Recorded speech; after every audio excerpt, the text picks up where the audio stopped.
ఈ యంగ్ టీంని చూస్తుంటే నాకు చాలా ఆనందంగా ఉంది. ఎందుకంటే ఆల్మోస్ట్ ఇవన్నీ థర్డ్ జనరేషన్స్ నాకు. సో శ్రీకాంత్ కొడుకు, నేను వాళ్ళ పెళ్లి దగ్గర నుంచి చూసా, పెళ్ళికి ముందు నుంచి పనిచేస్తాను అన్నాడు. వీడు సడన్గా ఎప్పుడు పుట్టాడు, ఎప్పుడు పెద్దడు అయిపోయాడు, ఎప్పుడు హీరో అయిపోయాడు వీడు. అట్లాగే మన యాంకర్ సుమా కొడుకు, యాంకర్ సుమా, వీడి పేరు రోషనే. సుమా ఏమో నా హీరోయిన్, కళ్యాణ ప్రాప్తిరస్తు ఫస్ట్ హీరోయిన్. ఇక నీ పేరు ఇది రోషనే, మూడో జనరేషను. రాజేశ్వరరావు గారితో పనిచేసినండి. రాజేశ్వరరావు గారి తర్వాత కోటి తర్వాత ఇక వీడితో ఎప్పుడు పని చేయాల్సి వస్తుంది. బట్ నేను పని చేస్తాను, డోంట్ వరీ. ఎందుకంటే మీ నెక్స్ట్ జనరేషన్ కూడా నేను ఉంటాను. ఇక డైరెక్టర్ కోటేశ్వరరావు, ఇది థర్డ్ జనరేషనే. నా శిష్యుడు దావళ సత్యం శిష్యుడు Koteswararao. So music director, cameraman. But ఈ డే వండర్ఫుల్ జాబ్. అందుకే నేను పర్టికులర్గా ఆయన అడిగి రమ్మనమన్నా. This is a team. ఆ అమ్మాయి ఇక్కడ లేదు, బహుశా బాంబేలో ఏదో షూటింగ్లో ఉన్నట్టుంది. ఈ సినిమా నేను లేట్గా చూశాను. అంటే యాక్చువల్గా ముందే చూడాల్సింది. నాకు వేరే బిజీగా ఉండడం వల్లగా నేను చూడలేకపోయాను. నేను జస్ట్ నిన్న కాక మొన్న ఇక్కడే చూశాను. ఎంత ఫ్రెష్గా అనిపించిందంటే పిక్చరు. అంటే రియలిస్టిక్గా ఈ పిల్లలు ఇవాళ ప్రజెంట్ జనరేషన్ అయితే, పూర్వం మేము చదువుకునే రోజుల్లో అయితే హై స్కూల్ డేస్లో అసలు ఒక ప్రేమని కానీ లేకపోతే ఇంకొక ఆలోచన కానీ జస్ట్ ఫ్రెండ్షిప్ తప్పితే మిగతా ఆలోచనలు ఏమి ఉండే కాదు. బట్ ఇవాళ just because of the technical evolution, ఈ సెల్ ఫోన్స్ కానివ్వండి, లేకపోతే కమ్యూనికేషను చాలా ఫాస్ట్ అయిపోవడం కానివ్వండి, బట్ ఇవాళ స్కూల్స్లో కూడా పిల్లలు ఏ రకంగా వాళ్ళు ఒకళ్ళనొకళ్ళు ఎక్స్చేంజ్ చేసుకుంటున్నారు, వాళ్ళ మైండ్స్ అనేది నిజంగా జరుగుతూ ఉంది. అది తప్ప రైట్ అనేది పక్కన పెడితే మాత్రం ఒక beautiful love story school days నుంచే స్టార్ట్ అయిపోతున్నాయి. అలాంటి ఒక చక్కని లవ్ స్టోరీ తీసుకున్నారు. బట్ దీంట్లో జస్ట్ ఏదో ఒక లవ్ స్టోరీ, ఓ boy meets the girl, finally పెద్దవాళ్ళు కాదంటారు, తర్వాత ఫైనల్లీ వాళ్ళు మ్యారేజ్ చేసుకుంటారు అనేది మామూలు రెగ్యులర్ లవ్ స్టోరీస్. బట్ దీంట్లో నాకు బాగా నచ్చింది ఏంటంటే, a man, a boy from scrap. అంటే ఏమీ తెలియకుండా, ఏమీ లేకుండా పొలంలో కష్టపడి పనిచేసే ఒక తల్లి తండ్రి కష్టపడి కుర్రాడిని చదివిస్తే ఆ కుర్రాడి జీవితంలో ఏమైనా అచీవ్ చేయగలడా? ఆ అచీవ్ చేయగలగడానికి ఆ కుర్రాడికి లైఫ్లో ఒక ఛాలెంజ్ దొరికింది. ఆ challenge is nothing but love ద్వారా వచ్చింది. సో మా నిర్మలా కాన్వెంట్ టీం అందరం సక్సెస్ని చాలా బాగా ఎంజాయ్ చేస్తాం. సో గురుగారు ఇంటికి పిలిచి మా అందరినీ అప్రిషియేట్ చేసి we feel very happy. And ఇంత పెద్ద సీనియర్ లూమినరీ ఆయన, ఎంతమందికో ఎన్ని డైరెక్టర్స్కి ఇన్స్పిరేషన్ ఆయన. సో ఆయన ఇంటికి పిలిచి ఆయన మా గురించి ఇలా మాట్లాడుతుంటే చాలా థ్రిల్లింగ్ ఉంది.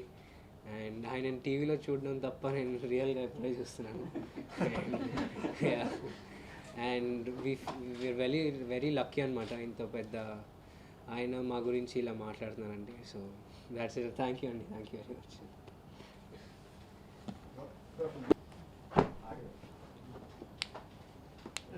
సో నిర్మలా కాన్వెంట్ ఒక ఫ్రెష్ స్టోరీ. ఇంకా నాకు ఈ ఛాన్స్ ఇచ్చిన జీకే అంకుల్కి, నాగార్జున అంకుల్కి అందరికీ థ్యాంక్స్. ఇంకా మెయిన్గా దాసరి నారాయణ అంకుల్ గారికి, సార్ మీకు చాలా థ్యాంక్స్. అసలు ఇంటికి పిలిచి ఇలా మాట్లాడడం అంటే చాలా గొప్ప విషయం. ఇది నా లైఫ్లో ఒక ఇంపార్టెంట్ డే అనుకోండి. థ్యాంక్స్.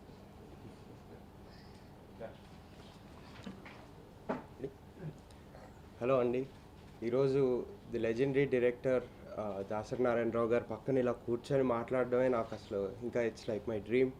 అండ్ ఆయన నిర్మలా కాన్వెంట్ సినిమా చూసి మా టీంని అంతా పిలిచి బ్లెస్ చేయడం నేను అంటే నాకు ఇంకా మర్చిపోలేదంటాను. నాకు మాటలు రావట్లేదు. బట్ ఆయన మా తాతగారితో అండ్ మా ఫాదర్తో కూడా వర్క్ చేశారు. తాతగారితో దేవదాస్ మళ్ళీ పుట్టాడు అండ్ మెనీ ఫిలిమ్స్ తాండ్ర పాప అలాగే చాలా సినిమాలు చేశారు. అండ్ మా ఫాదర్తో కూడా చాలా సినిమాలు, మా ఫాదర్ కూడా ఆయనతో వర్క్ చేశారు. అండ్ ఇప్పుడు ఆయన పక్కన కూర్చొని ఇలా మాట్లాడడం and such a legend he is. ఆయన ఈరోజు మా టీంని అంతా బ్లెస్ చేయడం we are so happy. Thank you అండి. థ్యాంక్స్ అలా. బాగా చేసేవారు మ్యూజిక్. Thank you. బాగా చేసే good. Thank you. GK convent పేరేనండి. జీకే కాన్వెంట్ పేరే. అందరికీ నమస్కారం.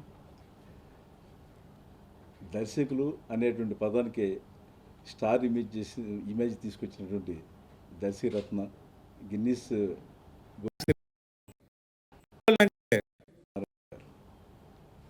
వారికి నేను ప్రశిష్యుడిని చెప్పుకోవటం నాకు చాలా అదృష్టం. ఆ అదృష్టం నాకు మా గురువుగారు సచిన్ గారి వల్ల దొరికింది. అది అసలు నేను కల్లో కూడా ఊహించినటువంటి విషయం నేను డైరెక్టర్ అవుతానని.